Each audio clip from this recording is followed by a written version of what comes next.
অনেকদিন থেকে আলোচনা নিউ ইয়র্ক সিটির মেয়র প্রার্থী জোহরানকে নিয়ে। তাকে নিয়ে ট্রাম্পের অস্বস্তি, আর এই অস্বস্তির মূল হচ্ছে যে তিনি একজন মুসলিম। এখন তার এই মুসলিম পরিচয়টা সামনে নিয়ে এসে বিরোধীরা তাকে ঘায়েল করার চেষ্টা করছে। দেখেন, আমেরিকার মতন দেশ যারা বলে তারা অসাম্প্রদায়িক, তারা কোনো বিভেদ মানে না, বৈষম্য মানে না, ধর্মীয় পরিচয়ের কোনো গুরুত্ব নেই, কিন্তু না, জোহরান যতই আমেরিকান হোক না কেন, তার ধর্মীয় পরিচয়টাকেই এখন সামনে এনে পুঁজি করছে প্রতিপক্ষরা।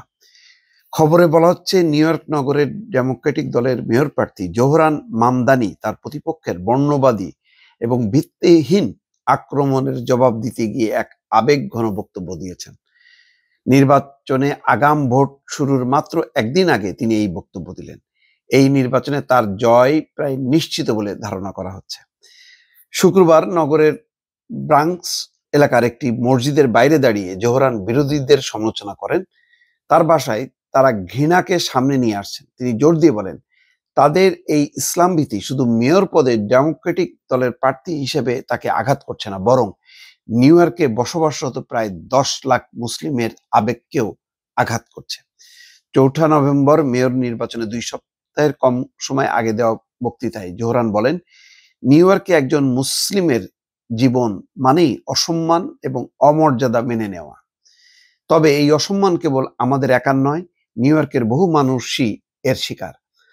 আমরা এই অসম্মানকে কতটা সহ্য করে নিই সেটি আসল পার্থক্য তৈরি করে দেয়। বর্তমানে নিউ ইয়র্ক অঙ্গরাজ্যের আইনসভার সদস্য জোহরান বলেন, তিনি তার নির্বাচনী প্রচারের মূল বার্তা অর্থাৎ জীবনযাত্রা ব্যয় কমানোর দিকে মনোযোগ দিতে চেয়েছেন, কিন্তু সম্প্রতি তার প্রতিপক্ষরা দেখিয়ে দিচ্ছেন ইসলাম ভীতি এখন তাদের মধ্যে একমত হওয়ার অন্যতম জায়গা হয়ে উঠেছে। অর্থাৎ ইসলাম ভীতিটাকে তারা ছড়ায় দিচ্ছে, এবং জোহরান যেহেতু একজন মুসলিম। নির্বাচনে তার প্রধান প্রতিদ্বন্দ্বী নিউ ইয়র্ক রাজ্যের সাবেক গভর্নর অ্যান্ড্রু কুমোকে জড়িয়ে একটি প্রশ্ন করার একদিন পর জোহরান এই বক্তব্য দিলেন।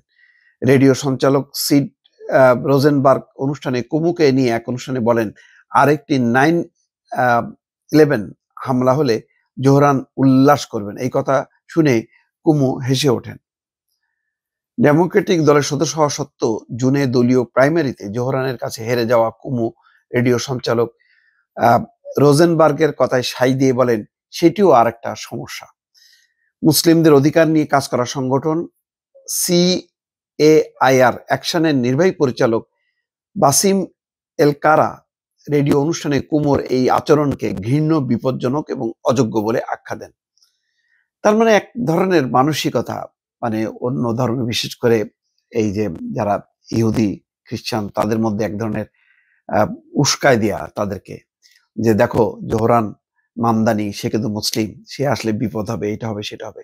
এর মূল কারণ হচ্ছে ট্রাম্প নিজে কোনোভাবেই চায় না যে জোহরান মামদানি নিউ ইয়র্ক সিটির গভর্নর হোক, কারণ নিউ ইয়র্কে হচ্ছে তার ব্যবসা বাণিজ্যের মূল কেন্দ্র ট্রাম্পের। সুতরাং এটাকে সে একটা নৈতিক পরাজয় হিসাবে দেখছেন, আর এটা দেখছেন বলেই এই ট্রাম্পের সমর্থকরা তারা একটা ঘৃণাকে উস্কে দেওয়ার চেষ্টা করছে। কিন্তু নিউ ইয়র্কের মানুষ ডেমোক্রেট মনোভাব সম্পন্ন, তারা বর্ণবাদ, ধর্ম বৈষম্য এইগুলোকে প্রশ্রয় দেন না। ফলে জোহরান মামদানি যে বিপুল ভোটে জয়ী হবেন এ ব্যাপারে কোনো সন্দেহ নেই দর্শক।